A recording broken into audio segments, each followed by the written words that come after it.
பாம்பு பழிவாங்குமா? இது ஒரு சுவாரஸ்யமான தலைப்பாகும். பல்வேறு திரைப்படங்களில் பாம்பு பழிவாங்குவதை பார்த்திருக்கின்றோம். பல்வேறு மக்களும் பாம்பு பழிவாங்கும் என்பதை நம்புகின்றனர். இதை தூண்டிவிடுவது போல அக்காலத்திலிருந்து கொம்பேறி மூக்கன் என்ற விஷப்பாம்பு மனிதர்களை கடித்துவிட்டு அவர்களை எரிக்கின்றார்களா அல்லது புதைக்கிறார்களா என்று மரத்தில் ஏறி பார்க்கும் என்ற கதை நிலவுகிறது. இது மட்டுமின்றி நாகப்பாம்பு போன்ற பாம்புகளை அடித்து கொன்றுவிட்டால் இறந்துவிட்ட பாம்பின் ஆப்போசிட் செக்ஸ், அதாவது ஆண் என்றால் பெண் பாம்பு, பெண் என்றால் ஆண் பாம்பு தேடி வந்து கொன்றவர்களை பழிவாங்கும் என்ற கதையும் நிலவுகிறது. இவை உண்மையா என்று பார்ப்போம். முதலில் கொம்பேரி மூக்கன் பாம்பை பற்றி பார்க்கலாம்.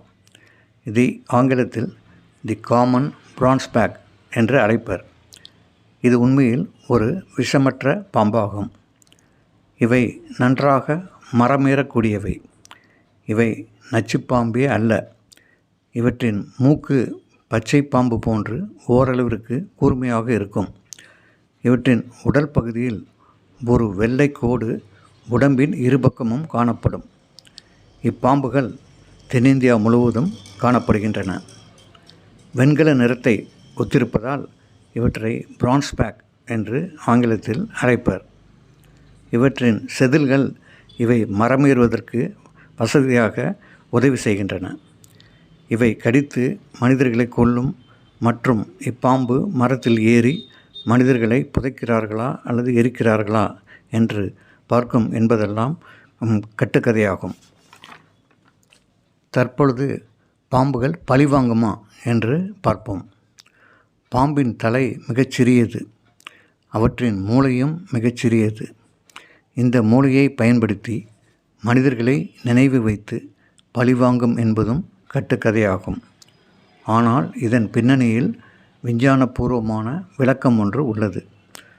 அதாவது பாம்புகளின் இனப்பெருக்க உறுப்புகளின் அருகில் அமைந்துள்ள சில சுரப்பிகள் பாம்புகளை அடித்து கொள்ளும்போது சேதமடைந்து அவற்றின் திரவம் வெளியே வருவதால் அந்த வாடையை உணர்ந்து அருகில் உள்ள அதே இனத்தைச் சேர்ந்த எதிர்பால் பாம்புகள், அதாவது ஆப்போசிட் செக்ஸ் பாம்புகள் வர வாய்ப்புள்ளது. இவற்றையே தவறாக பாம்புகள் பழிவாங்கும் என்று கூறுகின்றனர்.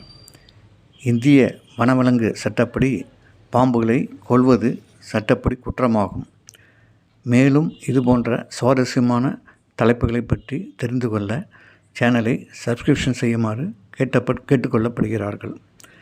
சப்ஸ்கிரிப்ஷன் பட்டன் இலவசமாக சேனலை ஆர்வமுள்ளவர்கள் சேர்வதற்காகவே அமைக்கப்பட்டுள்ளது.